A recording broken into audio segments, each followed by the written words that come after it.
Apostasia. Boa pergunta. Monarca, com sua licença, eu vou pro grego de novo. Tudo bem, fica à vontade. É que apostasia é uma palavra grega. Apostasia, apó em grego significa para longe de. Qualquer coisa que está longe, apóstolo, aquele que é enviado para longe. Entendi. Né? Então, apostasia significa ruptura, aquele que vai embora, que abandona e vai para longe. Essa palavra tem na língua grega apostasium, apostasia, e Paulo pegou essa palavra e a cristianizou. Ou seja, toda vez que alguém rompe a aliança com Deus, o acordo com Deus, a gente diz que ele apostatou, entrou num estado de apostasia. Então, toda vez que Israel desviava do caminho, a gente falava que foi uma apostasia. Em hebraico dizia que ele quebrou a brit, a aliança. Né? Então, isso é chamado de apostasia. Por que ele achava que os caras estavam quebrando a aliança com Deus? O que eles estavam fazendo de errado? Porque Deus falava assim, eu sou o único Deus de vocês. Não tem outros deuses diante de mim. Porque eu sei que é meio petulante falando isso, principalmente numa cultura de tanto pluralismo religioso e ouvir o outro.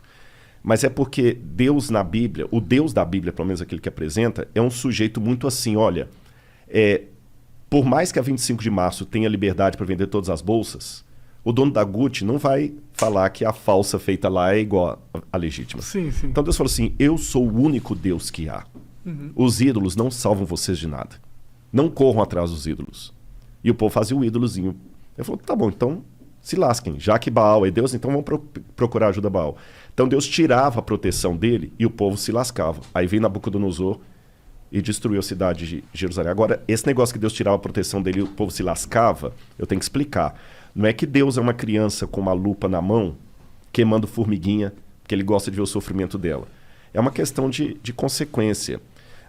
Você sabe, assim, eu sei que isso aqui é um pouco clichê que eu vou falar, mas você sabe que o mal como entidade não existe. O diabo. Daqui a pouco eu posso até entrar no lance do diabo, mas vou falar do mal como o mal mesmo. Tá, um avatar do mal não existe. O Deus do mal. É o Deus do mal. Não, eu acredito assim. Quando a gente vai na Bíblia, aí eu vou ter que dar um pouquinho para trás para entrar nisso aí. Existe um anjo que rebelou contra Deus. Ele é vulgarmente chamado de Lúcifer. Esse nome não está na Bíblia. Não? Não? Lúcifer não está. Sério? Isso foi um erro de tradução do Jerônimo. Qual que era o nome? Não foi nem erro de tradução. Na verdade, ele tem vários apelidos na Bíblia. Diabo, Diabalus, aquele que foi Sério? Tá na lançado Bíblia, através diabo? do diabo, tá. Da hora. Satã, Quer dizer, que em hebraico interessante. significa advogado de acusação. Só que não é verdade. Por que diabo de acusação? Porque na Bíblia, ele começou o mal. Mas deixa eu abrir um parênteses aqui para fazer uma pergunta que muita gente faz. Tá, você é crente, né? Beleza. Deus criou tudo? Criou. Tudo que existe. A Bíblia fala isso. Ele criou todas as coisas. O Logos. Nada do que foi feito se fez sem ele. Beleza. Se Deus criou todas as coisas, tudo que existe foi Deus que criou. Bom, vamos ver. Depende. Não, se existe, tá. O raciocínio. O mal existe? Existe. Então Deus criou o mal. Deus é o responsável pelo mal. Mas por isso que eu falei no início, o mal não existe. Em que sentido? O que eu vou falar é um pouco clichê, mas você sabe que no mundo da física, o frio não existe. É verdade. Existe ausência de calor. Uhum. O Tanto que escuro existe não um existe. limite pro frio. Exatamente. Existe a ausência de luz. É. Então, o mal também, nesse sentido, é como o frio, é como a escuridão. Ele não existe por si mesmo. O que existe é a ausência de Deus que causa a sensação do mal. E Deus, ele é um cavalheiro.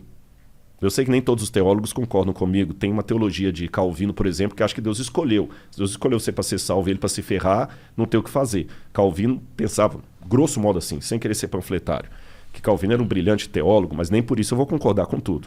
Eu não penso como Calvino. Eu penso que Deus deu a liberdade. Você está entendendo? Mas mesmo assim, deixa eu raciocinar como se fosse um cara que não aceita a Bíblia.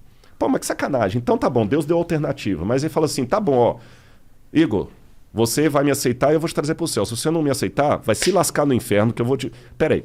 Então que Deus é esse? Parece aquele namorado possessivo. Sim. Ou namora comigo, ou então vou te matar. Não é assim.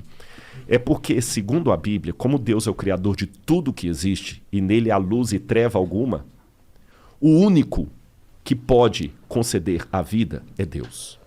Então, quando Deus fala desesperadamente, meus filhos, aceitem-me, porque senão vocês vão se lascar. Não é como o namorado possessivo que fala com a menina assim, ou namora comigo, senão eu vou pegar um revólver e vou te matar. Não é isso. Seria mais ou menos como se a água pudesse dizer pro peixe, fique em mim, peixe, senão você vai se lascar. Quando a água fala assim, não é porque a água é possessiva. Eu estou usando uma onomatopeia aqui, né? Uhum. Não é porque a água é possessiva, não é porque a água é namorado. É porque não dá pra viver É fora. porque não dá para viver fora. Então, quando Deus apela, filhos, vivam em mim, porque senão vocês vão se lascar, é porque Ele nos ama. Eu não estou aqui para pregar, não é púlpito, mas isso faz parte da minha essência. Por isso que, para mim, o menininho me cumprimentando aqui do lado, cara, não é só eu simplesmente falar assim, pô, que legal, eu sou famoso. Não. O assunto que eu falo é arqueologia. É porque se o que eu falo for verdade, eu não posso ficar calado, Igor. Você está entendendo? E aquele lance que eu falei da cruz de Cristo, os romanos crucificaram milhares de pessoas. Mas aquela crucifixão de Jesus de Nazaré foi diferente. Por quê? Vou te falar por quê.